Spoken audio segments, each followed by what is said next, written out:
Hey, it's Paris. You know I love sparkly things, right? Like stars. Duh.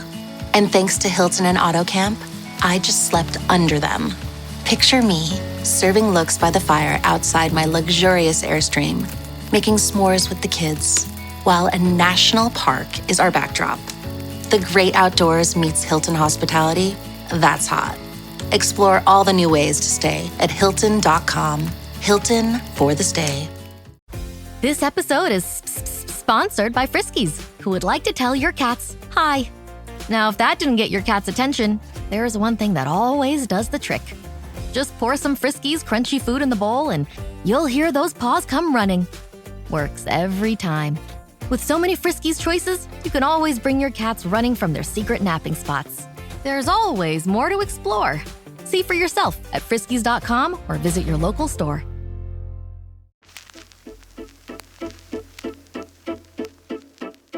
So I was reading that people are concerned that Putin's going to be interfering in the upcoming elections again, just in retaliation for our helping fund Ukraine. I know I am.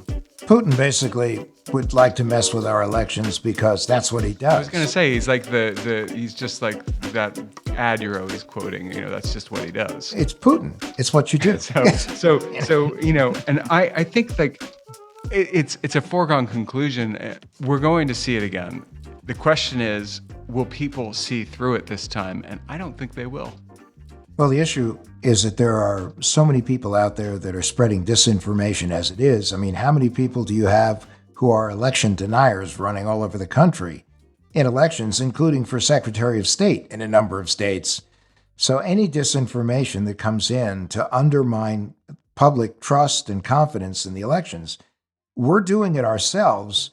And Putin is kind of stoking all of that. Yeah, no, you're right. It's almost like, the disinformation works the same way that COVID works. And we really should the Times should start running a map of, disinformation, intelligence deaths are happening. We had 15% increase in death of reasonable responses to the world as it actually is. Well, one of the things that they used to great effect in 2016 was just by creating fake news outlets. And that's not fake news in the sense of Trump. They would literally just create a Twitter account for something called like the Portland Gazetteer. Yeah. Like that didn't actually exist. Well, that's like the L'Oreal commercial. Two people tell two people, tell two people, tell two people, and all of a sudden your TV screen is filled with people. Are you a L'Oreal person, my friend? I was a while back in my L'Oreal days. Why you're days. so beautiful. Good for you. It's baby skin. Baby skin. Oh. Yeah. Wow. But, we're for sure going to see people claiming that voting machines were hacked and all the rest of it so that, we just create a insecure environment, and that is true. And I know you really believe this because you did a lot in the realm of election security and cybersecurity is finally a societal thing that can affect the way an election goes, the way a country is run, the way that, the Federal Reserve sets interest rates. It can really destabilize things if it's not working right. No, cybersecurity is national security. Yep, 100%. And we have to realize the fact that cyber education has to start from the bottom up. It can't trickle down. So it's got to start with young people who then do everything they can to protect their families, because in protecting families, you're protecting businesses. And if those businesses are involved in either the election business or in anything involving national security, they're actually protecting the country. So this is one where we're all in this one together. Business, consumers, media, government, we got to work together, and we have to continually up our cybersecurity game. So on that note, welcome to What the Hack, a show about hackers, scammers, and the people they go after. I'm Adam, cyber poisonous cheesecake. I'm Beau, cyber antidote. And I'm Travis, cyber non-committal brookie. And today we welcome back cybersecurity expert Adam Burley to hear why no one is safe online.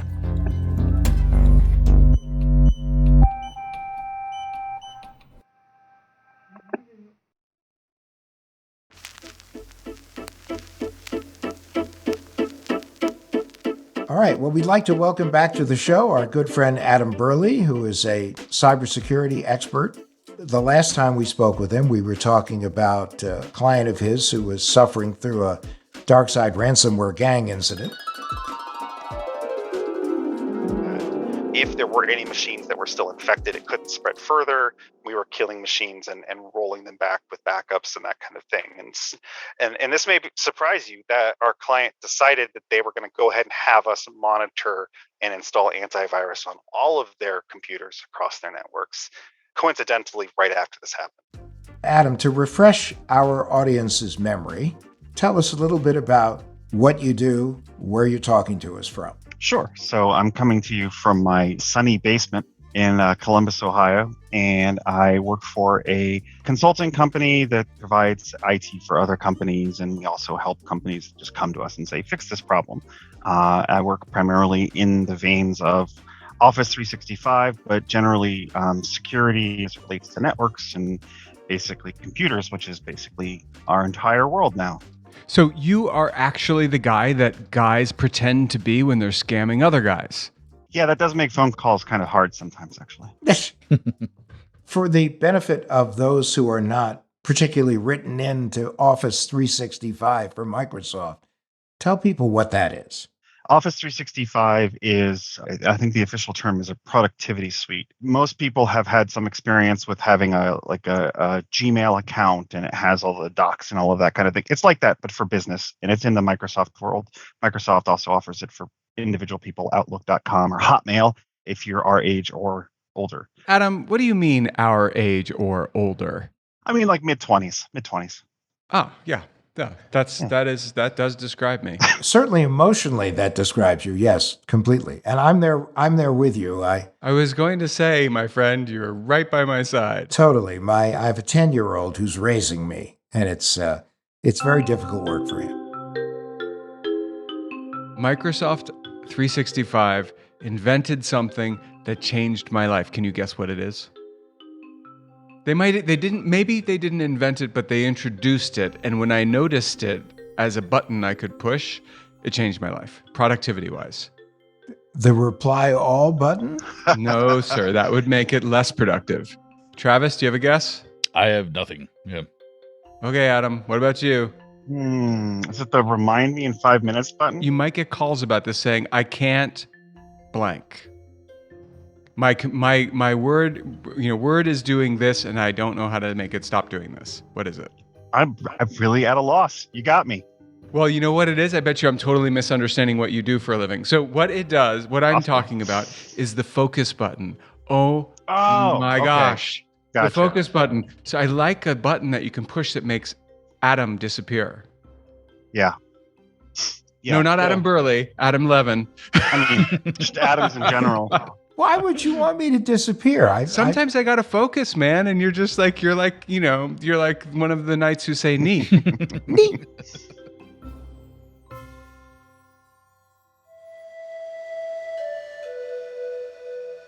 So when one of your clients gets attacked, are you the guy that they call? Well, they call the office, and then the office goes, "This is for you." But yes. What exactly is your role? How does Microsoft 365, small to medium businesses, and you combine? What is your daily life like? What kinds of things are you doing? Well, I mean, as I'm sure all of you know, email is business in this modern world. And Microsoft 365, Office 365, part of that is email. But it also has documents, OneDrive, which is synchronization of your files, and SharePoint, which a lot of people are at least familiar with the name as being kind of where company files go, and then lots and lots of other things all kind of tie into that system. So it's becoming where businesses get their work done, basically. 20 years ago, it was a server that sat in the closet. Now it's, in a lot of cases, Office 365. Yeah, I mean, I'm guessing your role isn't just to take phone calls and say, this is where the focus button is. Is it more about incident response for cybersecurity incidents, or is it just kind of making sure that someone's configured correctly to avoid that? Or it's a lot of architecture. So it's a lot of looking at an environment. What I was doing before I got on this call, in fact, is I was digging through an environment for someone that we've just taken on and trying to understand how they were using their email so that I could build rules and policies as part of the features of Office 365 to keep them protected.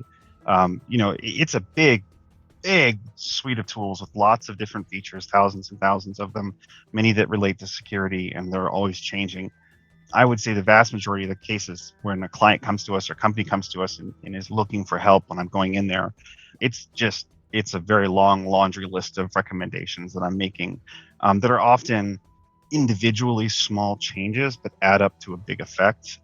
So there's a lot of that. And I do a lot of development work trying to set up. I have some test Office 365s that I can break without breaking our internal one or clients. And so I'll go in and I'll test different configurations.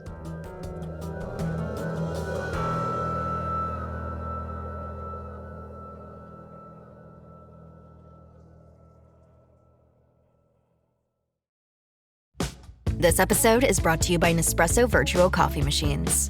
Ready to enjoy the bold flavors of barista-quality Nespresso iced coffee at home? Simply fill a glass with ice and press the brew button on your virtual pop machine to enjoy rich double espressos roasted to stand up even when chilled. Refreshingly bold iced coffee. Refreshingly easy to make at home. Visit Nespresso.com to shop now. Hey, this is Bill Simmons from the Bill Simmons Podcast, here to help you make the most of your summer with Michelob Ultra, a superior light beer worth playing for. Play for it with the guys when you're competing to see who can sink more birdies on the golf course, because winning tastes even better with Ultra on the line. Play for Ultra. Fill your fridge with Michelob Ultra this summer. Enjoy responsibly. Copyright 2025 Anheuser-Busch Michelob Ultra Light Beer, St. Louis, Missouri.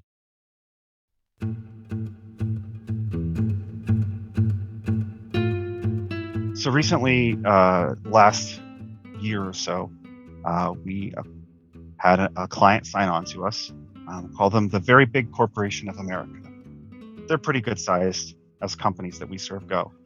And the first thing that we did with them was we migrated, which is to say we moved their email for one of their subsidiary companies from another service to Office 365 for email. That's a very common thing that we do for companies. And as part of that, when I set up the tenant, so I actually create the tenant. There's a few steps that you go through. Add their Very Big Corporation of America.com domain name to it. Set up my company's standards, by which to say my standards, because I'm the one that wrote them, in terms of the baseline of security and things like that. We lumped their email in, got everybody set up, all good to go. Then the Very Big Corporation of America said, we bought these other 4 companies. Could you move their stuff into here too? And we said, sure. And they said, can you do it in a month? And we said, no. And then they wrote us a bigger check and we said, yes. So what does that involve? Why is that? So I would think you just flip a switch and the emails move. That's not quite the case, I'm guessing. So how does it work? Why does it take so long? So from a purely, I need to send you an email and you need to get it perspective, it's actually that easy. Yes. The hard part is when you have 15 years of email starting back from the dark ages of the internet, and all of that has to come along too. And you have a bunch of different users and all of their information needs to come along and their contacts need to come along. Got it. That's daunting. Yeah. There's a lot of steps and we don't want to interrupt people's day. They need to make money. To make money, they have to be able to use these tools. So this is typically a process that happens before, and then there's a cutover night when everything gets slapped over and that 2-minute process we discussed happens. And then afterwards, basically making sure everybody's stuff is set back up on the new system. So you're assuming that everybody is not inbox zero. Right. So you've got complex environments you're in. Yeah. Got it. Yeah. Rarely can we even get people to buy into 24-month expirations on stuff. So inbox zero would be lovely, but unrealistic, unfortunately. So the difficulty there's a little bit of difficulty on the beginning, not to get too far in depth here, but there's a little bit of difficulty in the beginning in terms of you have to figure out, of this list of mailboxes that you've now found, how many of those actually belong to human beings still versus, oh, Sally left the company 15 months ago. We just never got rid of her mailbox. And you have to chase down everybody and find their phone numbers so that you can make sure that their phones work afterwards. all sorts of little nitty gritty details like that. So I have a project manager now who is amazing, and she did all of that legwork and attended all of the boring meetings that could have been an email and did all of the human being type of things. So all I had to do was the technical stuff. So we got everything migrated in. Each of these 4 companies came with a previous owner, the guy that sold the very big corporation of America, their company, right? And I don't know if you have ever been through an acquisition. I went through 2 in 2 years. It wasn't fun. I'm sure lots of your listeners have been through them, especially when it comes to venture capital groups. So we now have all of these companies kind of built in here. They're across the country. They're in 5 or 6 states. They have there's 300 or 400 employees in this Office 365 instance called the tenant, like an apartment building. So we've got these. There's about 6 or 7 kind of owner, co-owner type people that are in this tenant, and they're still big wigs in their individual subsidiary companies, even though they don't own them anymore. And they have a tendency to be resistant to security. Most company owners are. Don't know why. And so they did the very absolute minimum. We did get them set up. They had multi-factor on their phone, push notification, so they could sign in, which is where it makes your phone go beep, log in, yes or no. So we were done. We finished that off. This very big corporation of America went off, and they're apparently buying more companies. I don't know. And I was done. I've moved on. I've got this other company that we're bringing on now. That's all tied up. I'm doing 50,000 other things. So Steve, my coworker, got a ticket in and said, Bob is sending emails to their company's HR trying to change his direct deposit info. But Bob didn't send those emails. It wasn't Bob. Yeah, so Bob got hacked. He was compromised. So we'll refer to them as not Bob. Not Bob. Yes. Not Bob. So not Bob was sending emails, but Bob was compromised. Bob, the actual previous company owner, was compromised. And Steve, my coworker, got the ticket at first and shot me a message and said, hey, I got this ticket. What do you think of it? And I sent back, he's not been compromised. MFA is turned on his account. He's just, set something stupid up and forgot about it. And, whatever, just call him and try and figure it out. And I just immediately forgot about it. Moved on with my day. 2 hours later, my CTO messages me and says, hey, did you hear that Bob's account got compromised? And I said, no. So Bob's account got compromised.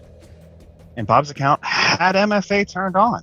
For our listeners, just so they know, MFA does not stand for Masters in Fine Arts.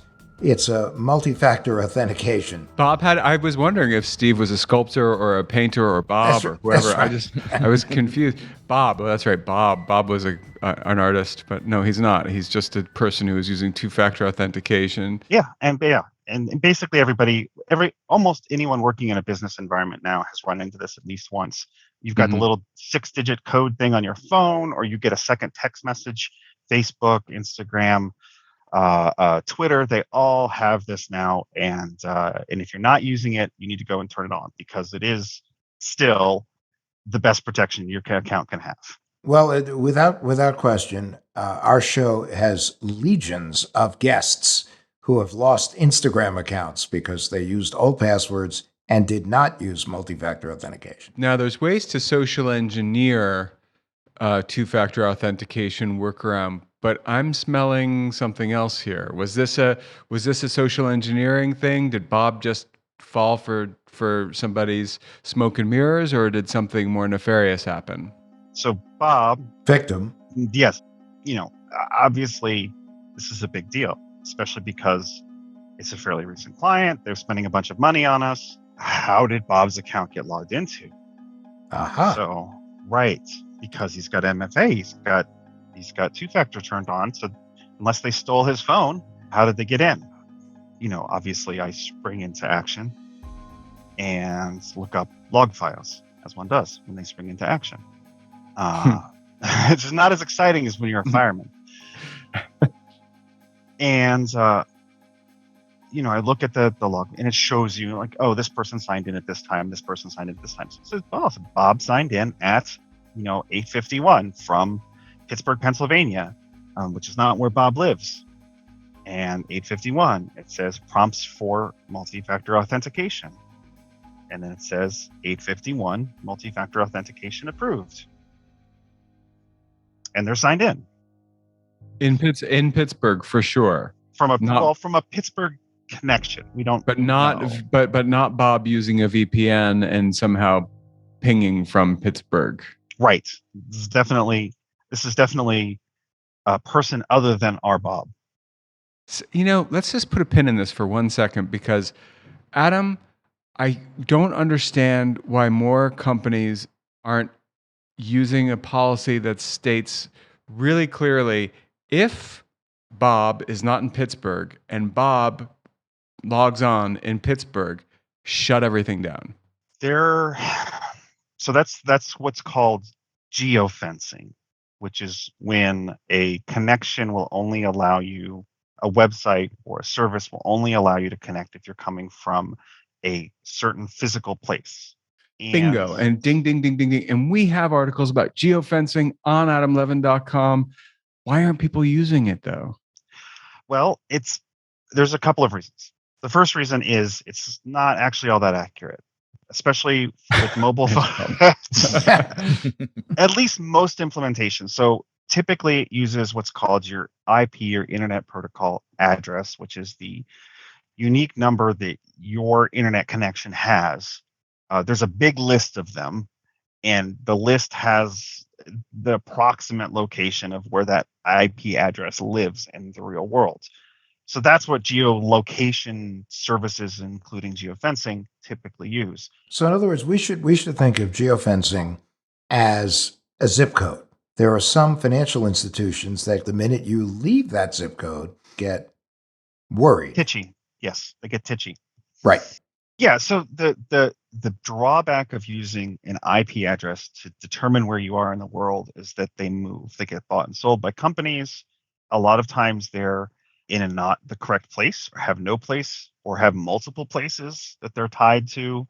And if you're using a service like, for example, Office 365, and you're using a connection from there to another service, you're going to show us coming out of Washington, because that's where Office 365, a lot of their connectee servers are. And so there's a limited applicability to geofencing, which is not to say it has no value. It's just not a good primary layer when it comes to protecting your accounts. Are there any other methods other than by IP address to geolocate someone? So one of the methods that is now in preview in the Office 365 world, which I'm going to talk about because I know the most about it, is to use geolocation by your mobile phone's location, because our phones all have GPS units in them and know where we are within 3 centimeters. You can tell how many times you go to the bathroom a day. Well, mine would be really busy. The websites can't just go and get that data, thankfully. Right. So that requires an app on your phone. With That we know about, Adam. Come on. The Microsoft uses their Authenticator app, which is a logical connection. But again, that only works if that person has that app, if they're connecting from their mobile phone, if they're not, I don't know, sitting in their basement, stuff like that. So there's still certain limits. I don't have geofencing on my official list of I do, but it's only to the country level. So if you go from Washington to Pittsburgh, it's still going to say you're in America. Okay, but let me ask you a question, Adam. So geofencing, is it also geofencing when I have for instance, let's say I have an app to play the lotto in a state where that's legal, and I cross over the state line into a state where that's not legal, and the app doesn't work? Yeah, same technology, same reason why you can't log into the UK Netflix from America. Same, and you may be thinking, aha. That's what I was thinking. VPN. Yes. And the answer to that is yes, sometimes. It depends on how smart the geofencing is and how aggressive it is, let's say. And the bad guy Bob the bad guy version of Bob. Got to give him Bad a better Bob. name. Let's give him Bad Bob. I like that better. Bad Bob. Or McEvil, or Bob. Bad Let's Bob. just stick with guys, Bad Bob. guys, his name is not Bob. You're confusing everyone. His name is not Bob. Bob. Okay. I'm putting my foot down because we have so many Bobs. It's like we're Can like we call him Knob? Not Bob. Knob. kind of like Knob. I like it. Actually, I like Knob. Knob. Okay. Yeah. Adam, do you So- like Knob? Knob is good. Okay, All right, Knob. approved. Knob it is. Okay, so Knob might not have been in Pittsburgh. He probably wasn't, in fact. He was probably in the countries that you think of. Although he could be in America. We're the number 2, I think, source of these types of attacks in the world. So So he was in Liechtenstein. No, he might have been. no, I'm Switzerland? kidding. I'm kidding. It's Switzerland? Who not knows? one of the countries we think of, but okay. And more than likely, Knob wasn't actually a human being sitting on the other side of that computer terminal, but a program that was doing it for them. So, but regardless, Knob put in Bob's username and password and was able to sign in, even though Knob didn't have Bob's phone. How did Knob get in? Two-factor authentication is not all it's cracked up to be. Every piece of security has its flaws. And when you try to make something that's not impossible for normal people to use, you get more flaws. So Knob got in because Bob let him. Oh, Bob And let him. Oh, Bob let him in. The reason that worked, so there's an attack against push notifications, which again is when you put your username and your password and your phone goes bing and says, do you want to log in? And you say yes. There's attack against those. There is an attack against that where basically the Knob in that situation just keeps trying to log in. And the victim's phone goes bing, bing, bing, bing until they finally get annoyed and hit yes, or they mistouch and hit yes, and then Knob gets in. This wasn't that. He only tried once. We tell our clients, most companies tell their clients, if you get one of these little bings and you're not actually trying to log in, hit no. yeah. Right. And Bob insisted he had never gotten a pop-up login prompt when he wasn't expecting it. He was only logging in normally. I don't think most people are lying, but it's not something that makes a big impact on your memory, you know? It's just a thing that you Right. do 50,000 times a day. You don't pay any attention to it. But in this case, I'm pretty sure he was telling the truth. And I think what he did was he signed into a website with his Office 365 username and password. He got the pop-up prompt that he was expecting. He hit yes. He went and did whatever he was doing. And in the meantime, Knob got all of his information and was able to access his account. Was this like a phishing page, a fake login page for Office 365? I thought you couldn't do that with MFA. Isn't that the whole point of two-factor authentication? The bad guys caught up. And now they make, there's actually a dark side of the internet company selling a whole platform for stealing credentials from people, including doing the MFA part. So this is phishing as a service, and it's MFA capable phishing as a service. This is new. This is relatively new.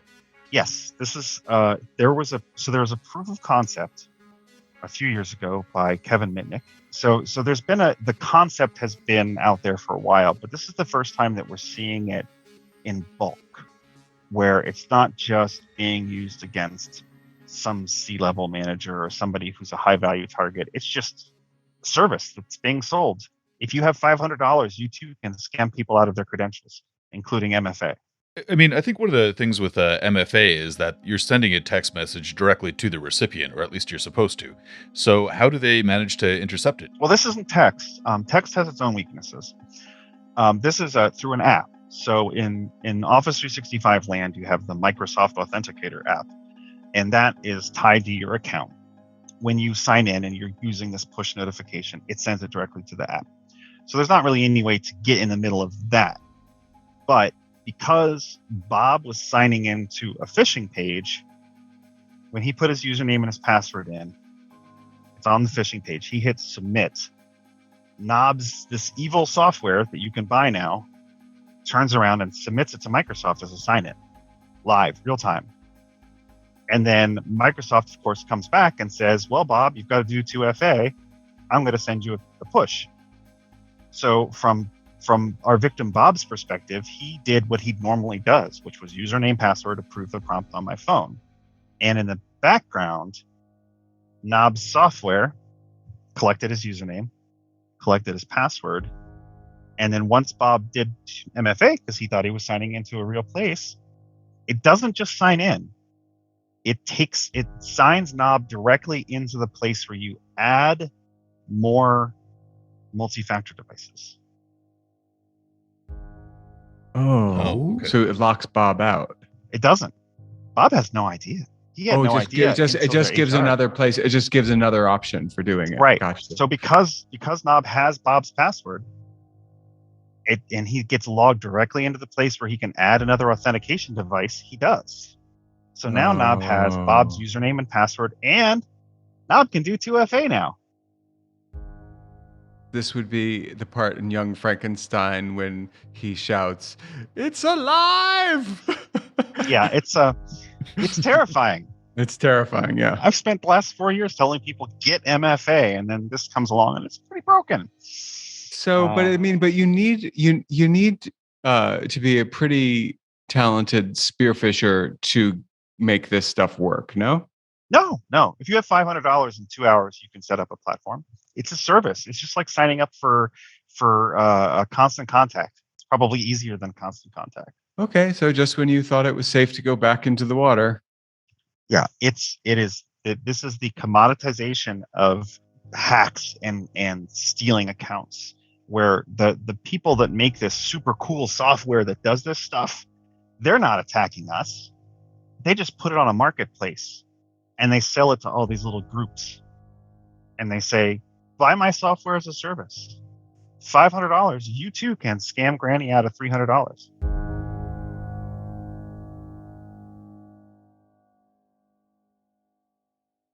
USAA knows dynamic duos can save the day, like superheroes and sidekicks, or auto and home insurance. With USAA, you can bundle your auto and home and save up to 10%. Visit USAA.com/bundle. Bundle savings are off total premium, not available in all states or in all situations. To qualify, auto policy must be active prior to property policy issue, subject to change. Restrictions apply. Membership eligibility and product restrictions apply and are subject to change. USAA means United Services Automobile Association and its affiliates, San Antonio, Texas. With a major selection of the looks your kiddos love, starting at just $4 in the Walmart app, a new school year means a stylish new them. Who knew? Find skater skirts and Crocs that say, I'm casual but cool. Sparkly sneakers that say, it's my classroom, you're just learning in it. And preppy polos that say, I'm the teacher's pet, even if they're mommy's menace at home. Find their favorite styles starting at just $4 in the app. The Walmart you thought you knew is now new.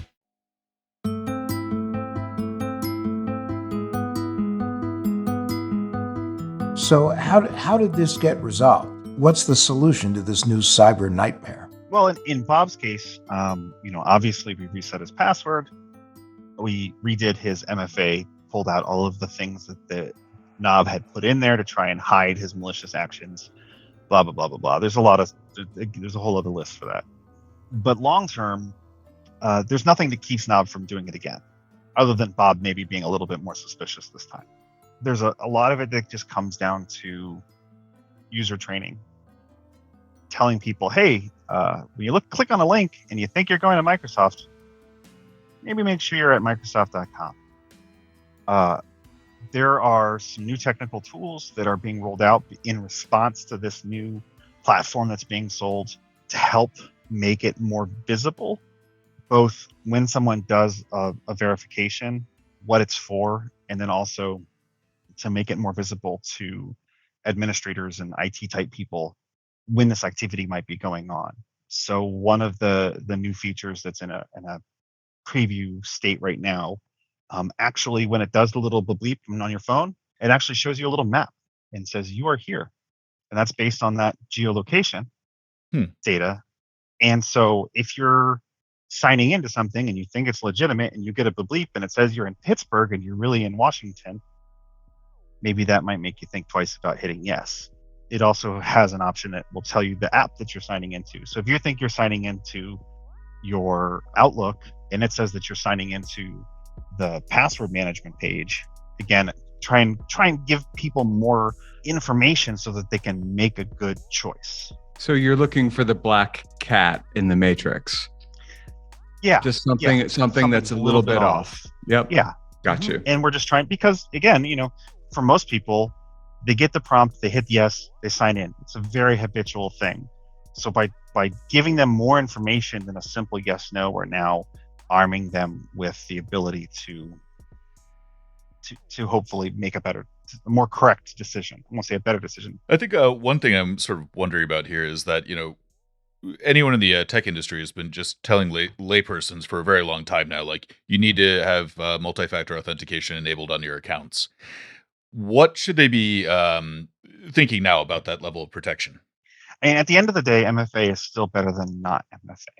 And for most people, especially outside of the world of business, your individual user accounts, you're probably not going to run into this that much.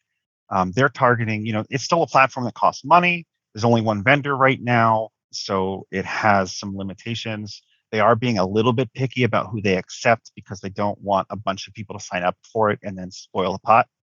But there are some tools that can help protect in general against MFA targeting attacks.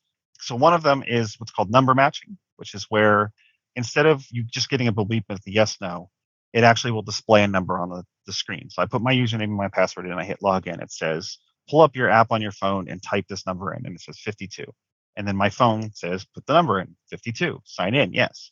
That helps to protect against that login spamming attack that I talked about earlier, because regardless of whether or not I'm annoyed by all of these pop-ups, the fact that I don't have that screen in front of me means that I can't accidentally approve an attacker from getting in.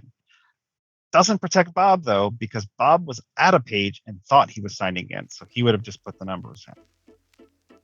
We really, really appreciate you sharing this with us. This is important information that certainly everyone in business should know. Once again, you've been incredibly helpful, and we can't thank you enough for joining the show. Yeah, I'm glad to be here. It can feel like very dry material to talk about, but getting that panicked phone call from Bob, it's definitely something that's important, and online security is just more and more important every day as more of our lives move online. Don't be a knob. Yeah, don't be a knob. Or do. I'm not going to judge you.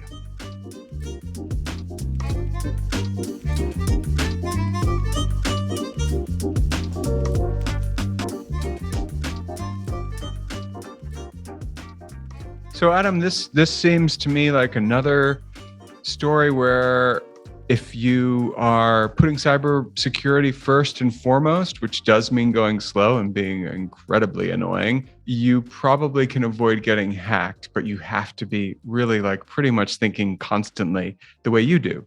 Aw. Well, it's true. You think you're getting hacked when you're just going to the bathroom using an analog toilet. How did you find out about that? I could just guess. I didn't know. Is there a digital toilet? I don't want to know if there is. There probably is. But we also know that even though we may not be the target, we may be the conduit to the target. So that's why we have to be careful too. Yeah, it's true. We could always be the, the 3-factor authentication. So it's like, Travis, can you send me that code? Sure. Thanks. I'm in. And as we know, every time you come up with a new protection, there's eventually going to be a way to get around it, to hack it. So that's why people really have to stay vigilant. And if anything doesn't seem right, run. And if things even seem right, you got to stop and think about it for a minute. So, Adam, I think it's time for the tinfoil swan. Yeah, our paranoid takeaway that'll help keep you safe. Travis, why should people still use multi-factor authentication? It puts one additional barrier between yourself and hackers, is the short answer there. If someone happens to get your password and that's all that's protecting your account, then really that's not much of a defense. So by having a secondary means for, even if it's just getting a text on your phone, or even if just getting a little prompt saying, is this you, yes or no, that already makes you a significantly harder target than just a login password. Except I'm just going to say, for the rest of this tinfoil swan, getting texts that say, is this you, is a vulnerability. once you're used to getting them. So go slow. Yeah, I mean, there's a common method of attack now where Adam actually referred to it, where you just get like 100 of those prompts.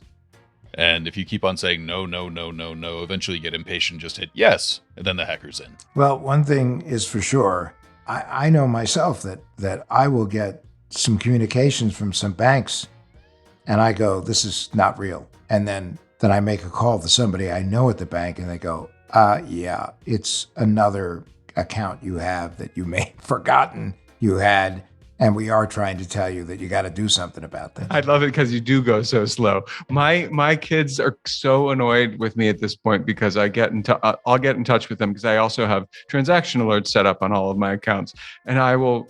Last night, literally, I went and I got gas, and then the charge came up, and I texted my daughter Esther and said, "Hey, what's AMG? What did you just charge?" And she said, "Nothing, Dad." And I realized it was me. Happens a lot.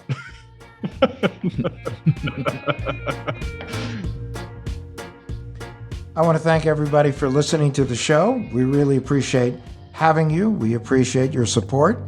And we'd love a review if you have an opportunity. Come, rate us, review us, and share the love with your friends. That also helps other people experience the love that you're sharing. What the Hack with Adam Levin is a production of Loud Tree Media. It's produced by Andrew Stephen, the man with two first names. You can find us online at loudtreemedia.com and on Instagram, Twitter, and Facebook at Adam K. Levin.